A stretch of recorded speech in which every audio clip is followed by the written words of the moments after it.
The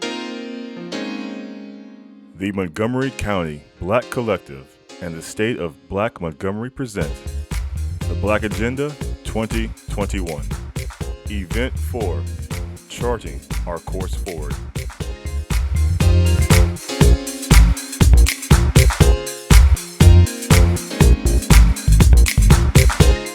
Media services provided by Montgomery Community Media.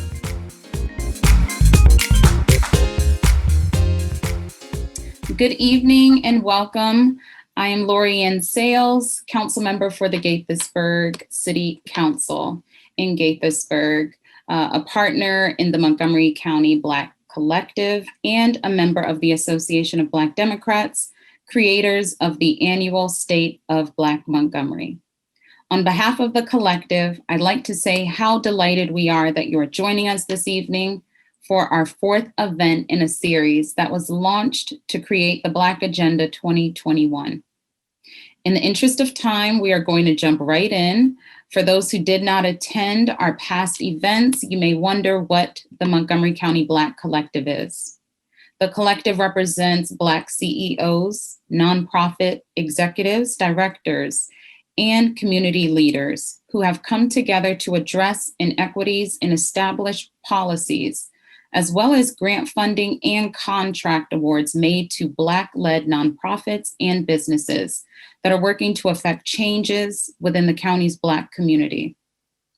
Despite the dedicated efforts of Black-led nonprofits and businesses addressing disparities in our community, from health and education to business and economic development, many are not receiving the funding and contracts awards that other communities receive. We believe that this must change and that it is time to foster unity and address the challenges that have been prevalent for years. And so the Montgomery County Black Collective was born. We believe we are stronger together if we join all sectors, business, nonprofit, the community, of faith leaders, civic organizations, and beyond. And if we unite from all corners of the diaspora, African American, African, and Caribbean communities. Based on what we have witnessed and experienced over the last year, there is an urgency to collaborate, connect, and command transformation. The goals of the collective and what we hope to achieve are as follows: to define the spectrum of the county's Black community and present a comprehensive assessment of the current state of our residents, to address the prevailing disparities by using data and documentation to influence the county government's commitment to equity, to set an agenda that ensures an equitable distribution of resources and full inclusion in the policies that will improve and sustain Black lives, to develop an actionable accountability plan with priorities, milestones, and metrics to monitor the transformation of our health, education, and economic conditions. The first action we took was to launch a four-part virtual event series designed to mobilize and discuss the necessary and urgent transformation needed within the Black community. This event series culminates this evening with beginning to develop and finalize what will be known as the Black Agenda 2021. During our first event in May, The Power to Breathe, we met to address our overall health and wellness. We believed it was important to first acknowledge that to be alive in America, and even in this country for many Black individuals, means living angry, tired, afraid, or in pain. To take a moment to breathe and to understand the power of our breaths, we gain new insights and information from incredible experts who share tools and strategies to help boost our internal coping skills and to build emotional immunity to stress. Our second event, The Time Is Now, presented an opportunity to amplify your voices, share your experiences, and contribute to the development of priorities and asks regarding the health, education, and economic empowerment of Black lives in our county. We presented these asks to county leadership, officials, and decision makers who have the ability to affect change in policies, funding, and resources. We requested their firm commitment and collaboration to ensure very specific changes designed to transform Black lives in the county. The county executive, members of the county council, and members of the Board of Education attended the event, listened to our asks, and all confirmed their commitment to collaborate with us to make these requests a reality. Tonight, we are here to move into virtual breakout rooms to review those requests and confirmations that were made and to begin to finalize an actionable Black Agenda 2021. This agenda will be shared county-wide and used as our roadmap to advocate and hold those in leadership accountable to their commitments. We will meet consistently to assess the progress that is made or not and act accordingly to either laud the success or sound the alarm that nothing is being done. We have formed 3 work groups that will meet independent of the larger collective meetings to ensure that the goals and objectives established by priority area are achieved. Based on your interest, passion, and expertise, we hope that you will join one of these groups beyond tonight's discussion. The workshop groups are as follows: Education and the Opportunity Gap, that will be led by William Roberts, President of the Association of Black Democrats and co-founder of the State of Black Montgomery, and Christopher Barclay, former Board of Education member. The Health and Social Wellness Imperative, led by Ludley Howard, President and CEO of Pride Youth Services Incorporated, Elijah Wheeler, co-convener of The Collective, and Michelle Taylor, President and CEO of Beta Associates and co-convener of The Collective. And the Road to Economic Equity, led by Drina Valentine, founder and CEO of Integrative Management Solutions, LLC, Ken White, a senior vice president at Sandy Springs Bank, and Kim Jones, executive director of the Nonprofit Village. We will move into the virtual breakout rooms shortly. To ensure our time together is productive and seamless, here are a few guidelines we'd like you to follow. First, keep your microphones muted while others are speaking to limit sound distortions and disruptions. In the breakout rooms, practice patience and courtesy. If you have a comment that you would like to share while someone is speaking, please raise your hand or be patient. Please maintain positive and encouraging discourses throughout the event. And lastly, the event is being recorded. The opening and closing portions will be edited and posted on the Collective's YouTube channel. The breakout session recordings will not be posted and only used for note-taking purposes to ensure we do not miss key points discussed. In the breakouts, we want you to roll up your sleeves and share your thoughts and ideas about the steps needed to achieve the desired outcomes for our asks, what gaps we may need to address, and help us establish what are short and longer term actions that can be taken. Given the 60 minutes for the breakout discussions, not everyone will have an opportunity to speak. The workshop leads will guide the conversation and select individuals to speak based on virtual raised hands. We ask that you offer clear and concise points to allow many to share. We also encourage you to post your thoughts, ideas, and suggestions using the chat function as well. The note takers will be sure to extract them for summation. Our goal is to lead the breakouts with further clarity regarding how to move our asks forward. We will take what you share with us tonight to finalize the Black Agenda 2021, which will again be shared countywide and referred to often. At the end of the hour, we will return to the larger group, and one of the work group leads will share key points discussed, priorities developed, and a few proposed next steps. The breakout rooms are now open. Again, these sessions will not be recorded, So please be very free and comfortable with your responses and contributions. A prompt will notify you about this and ask if you consent. If you select no, you will be returned to this meeting room and unable to participate. Please make your breakout room selections now, and you will be automatically placed in that room. Welcome back, everyone. I hope that you found the discussions in your breakouts insightful and productive. I am eager to hear what some of the recommended action steps are within our priority areas to result in transformations within our community. Let's get started first with Dr. Valentine, representing the Economic Equity Work Group. Thank you, Lorianne, and oh my goodness, can I make everybody else jealous that they wish they had been in our group? But no worries, there is an opportunity to add your voice to the conversation. We had we had a great conversation. This is what came out of it.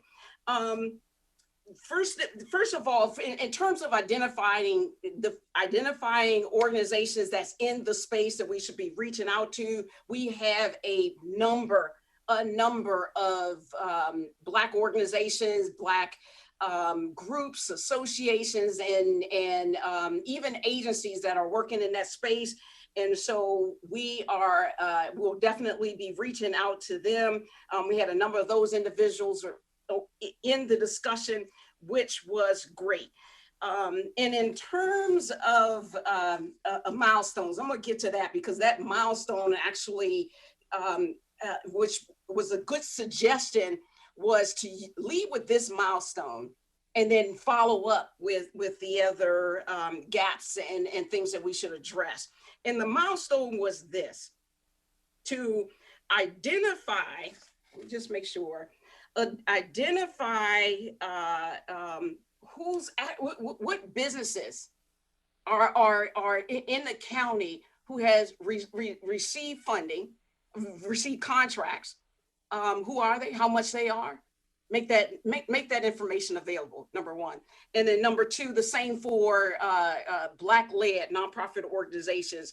What does that look like in terms of funding? Who has been given funding, and what does that information look like? Let's start there. Start gathering that information.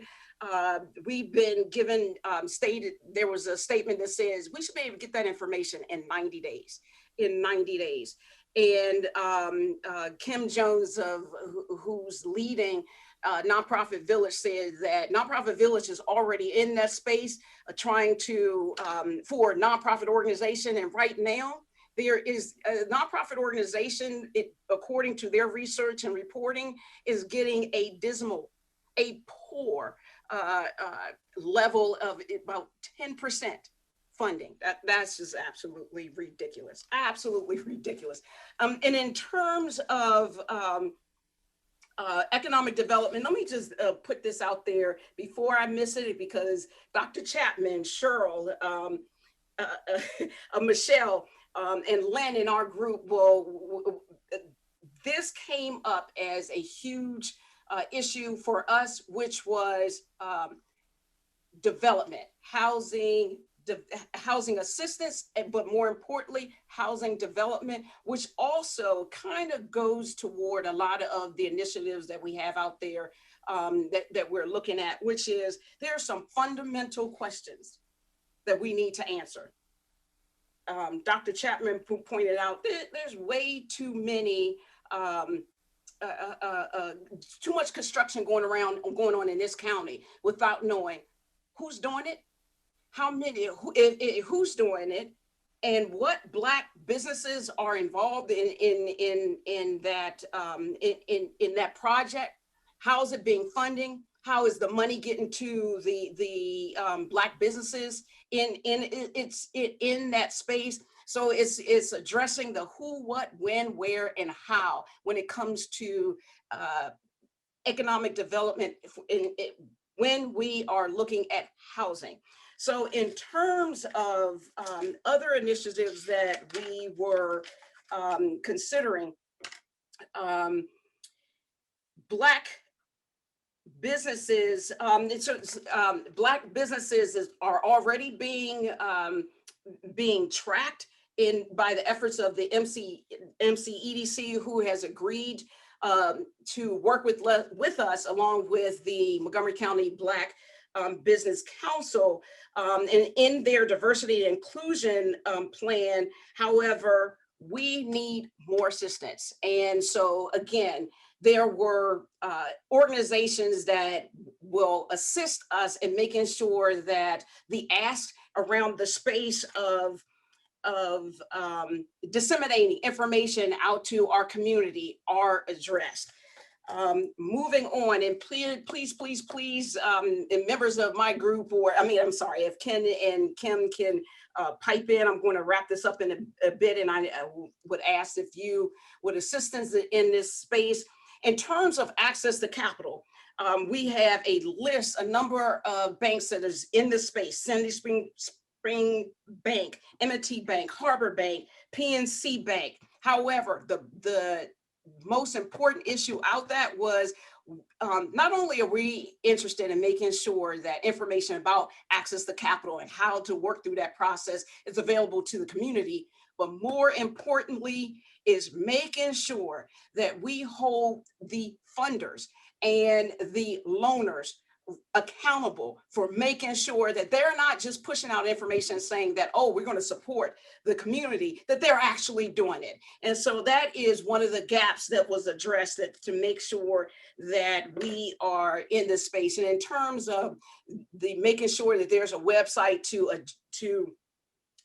address the challenges around ask, there was a suggestion that not only that we ask the county to support any initiative and the individuals who are going to be responsible for developing and maintaining that website, that they are accountable for that, but there was also the suggestion that we have a liaison in the county actually to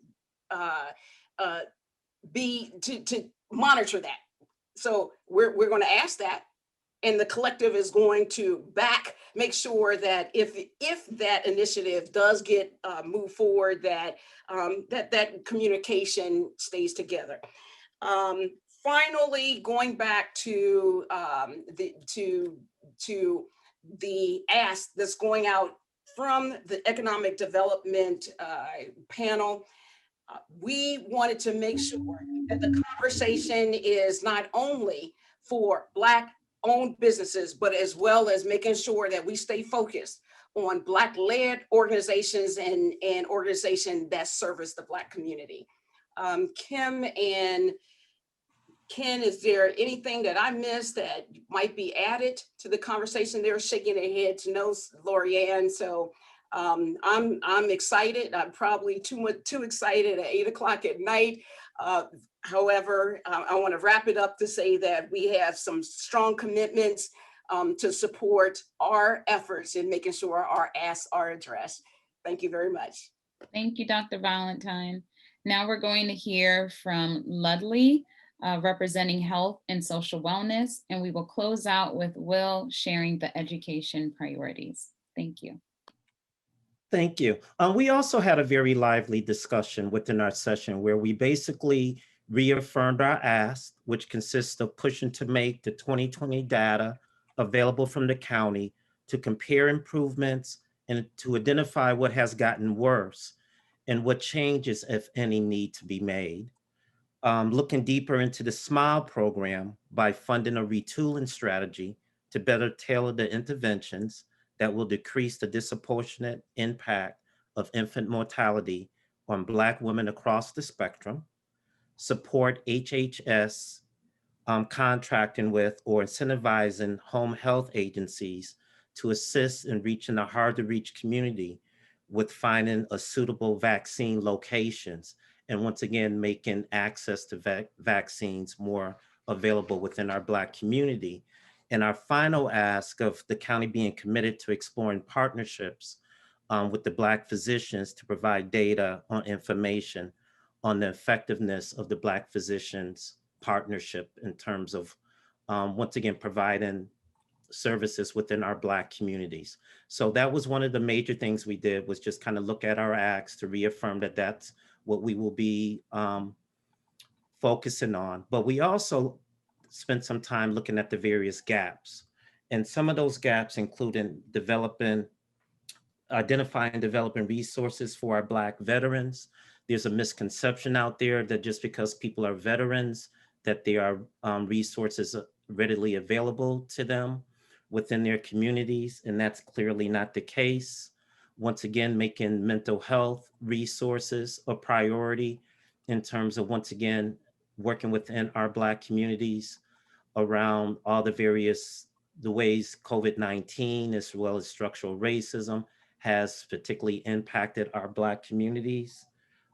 Taking a look at housing assistance and especially access to safe and quality living or homes for our people, so that once again, it impacts the quality of their physical health in terms of where they live and the quality and cleanliness of the homes that they live in. Making sure that we have immigrant, culturally accommodated services, specifically for our English speaking Caribbean communities.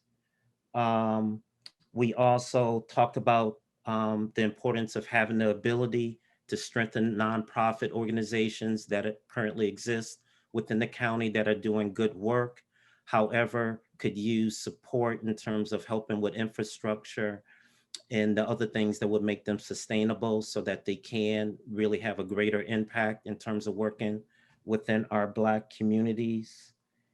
And then we also talked about the need of maybe having some OLO studies. Once again, just to once again connect with the data, that we want to make sure that we have current data as we begin to make decisions, and once again, chart and measure the outcomes of the various resources within our communities. And then we lastly ended our discussion with just looking at some of the things that might currently exist within the county to kind of address the health disparities. So that's kind of like in a nutshell what we discussed. Once again, I want to thank the people who was in that particular work group. Once again, I thought it was a great discussion. Thank you. Thank you, Ledley. And now Will Roberts. Well, thank you, Lorianne. I will try to match Dr. Valentine's energy and Ledley's thoroughness, since I'm not the only thing keeping folks from dinner and what else you might have this evening. Likewise, we had just a phenomenal conversation. One of the best things about these forums that we've had, particularly these two that have been extremely interactive with the public, is that these conversations draw both subject matter experts, folks who do this on their daily, and folks who know just a lot about the subject. And in the education space, I've found our conversations really illuminative because of course, we've drawn subject matter experts from both the professional teaching side, the nonprofit side, folks who run out of school time programs with kids, and also parents who are themselves professionals in the education of their children. And so we likewise started, sort of reaffirming our asks and sort of going through some of the finer points of the points that we raised in our conversation, both with members of the school board and with the county council and county executive. Those covered the virtual academy and some things attendant to that, Black and brown teacher recruitment, but also culturally competent teacher and educator recruitment, and how we continue to backfill that and also connect that with some of our HBCU pipelines, addressing unfinished instruction and issues of that regard with things like targeted and intensive tutoring, expanded learning time, and increased robust teacher-student relationships, and so this data sharing piece to help both the system and organizations working with kids out of school really address things that are impacting sort of the whole child. And so one of the critical components of our conversation, we sort of had we had a few conversations. We had sort of an action-oriented conversation about how we follow up on some of those asks and make sure we get to that accountability piece. But we really peeled back, and I appreciate our group for doing so.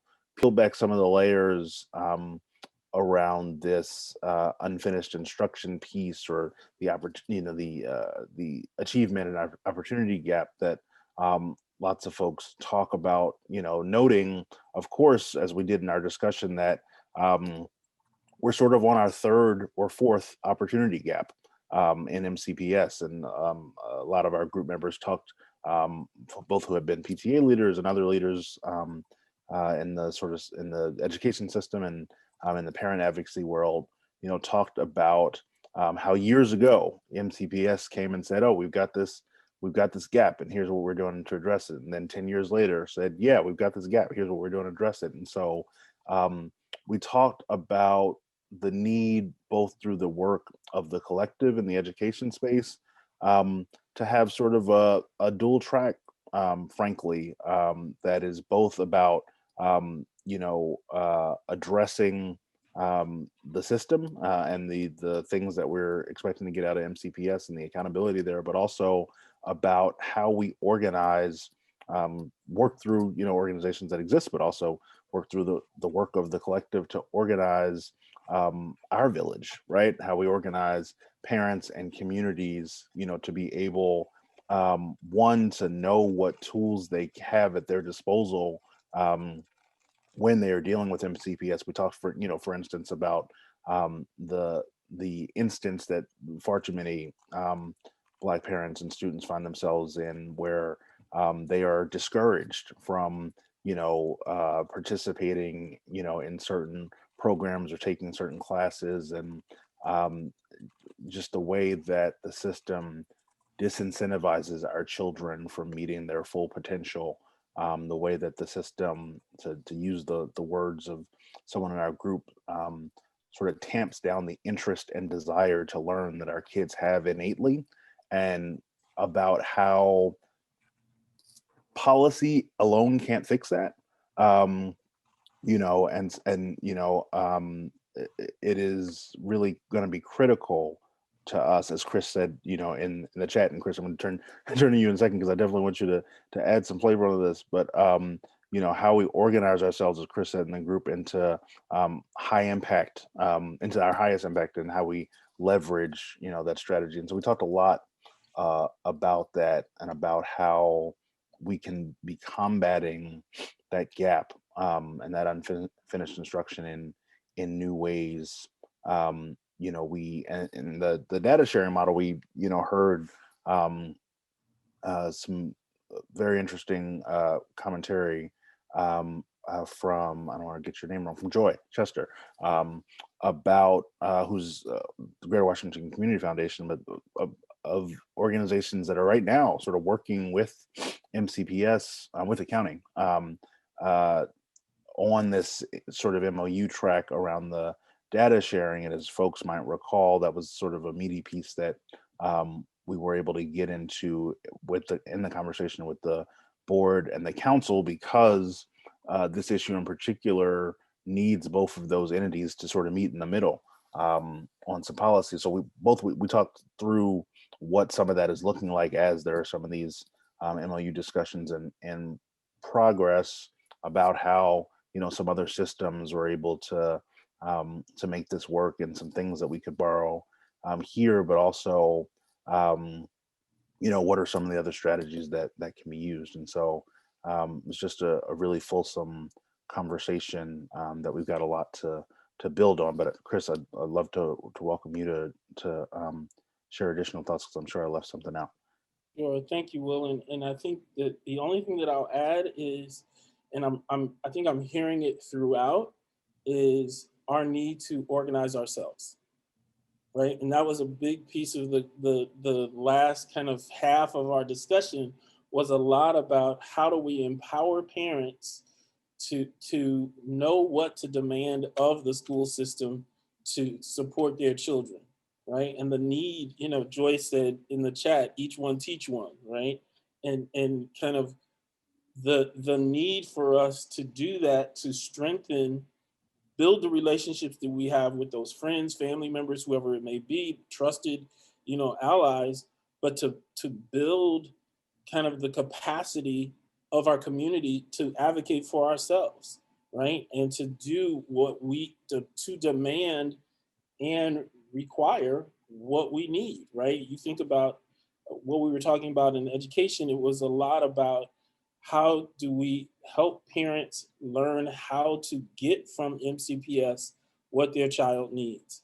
And I think that's the capacity. And Cheryl, I hear you, sister, miss you, haven't seen you in a long time, and know that part of that is our time together, right? Because there are many of us who have these skills and know how to do it, but we need to figure out how to organize ourselves to build the capacity of our community, right? And I think that's kind of my biggest takeaway, and I think one that felt like had this tremendous energy. As much as we face MCPS and the county council and say, this is what we need for our children, we need to turn around and face each other and say, this is what you need to be asking for. Here's how you can do it, right? To build the capacity that the system doesn't have a choice but to do it, right? And so I think that's one of the biggest takeaways that I have. And it was awesome to have the 10, 11 people we had in that group to really start figuring out the beginnings of how to do that. Totally. So more to come there. We look forward to the work ahead, but we will turn it back to you, Lori Ann. Thank you, Will. Thank you, Chris. Thank you to all of our moderators in the breakout rooms, Dr. Valentine, Ludley, and Will. Ladies and gentlemen, this brings us to the close of our fourth event in our series, but it will not be our final event. We will host future virtual events to keep you apprised of the progression of the Black Agenda 2021, so please stay tuned. This has been such an encouraging and insightful evening. We have further clarity for the framing of the agenda. We will take your comments and suggestions into consideration as we develop the scorecard and roadmap for what lies ahead in our transformational efforts. A post-event survey will be sent out in the coming days. If you would like to be involved in this collaborative transformational effort going forward, please be sure to complete the survey and provide your contact information so we can follow up with you. If you would like to learn more about the collective, our view, our past events, please visit our website at www.mocoblackcollective.org. You can also contact us by sending an email to info@mocoblackcollective.org. And please help us spread the word about the Black Agenda 2021. Follow us on Twitter. We will continue to post our activities. This is not the last that you have heard of us. And before we go, on behalf of the Montgomery Black Collective and the state of Black Montgomery, I'd like to give a tremendous thank you to our work group leads and to all of the individuals who have participated from the planning committee. We appreciate the considerable time, thought, and expertise you contributed to ensure the success of this virtual event series. We'd also like to thank our sponsors who contributed financial and in-kind services to make this event series even possible. Beta Associates, Nonprofit Village, Sandy Spring Bank, and Integrative Management Solutions, LLC. And of course, a big thank you to community media provider, Montgomery Community Media, and their entire production team. And to all of you who have joined us across the four event series, we want to thank you all for joining us. We hope that you were informed, encouraged, and inspired. Now is the time. We are here, and we must chart our own course forward. Enjoy the rest of your evening. This isn't goodbye, and we hope to see you soon. Thank you.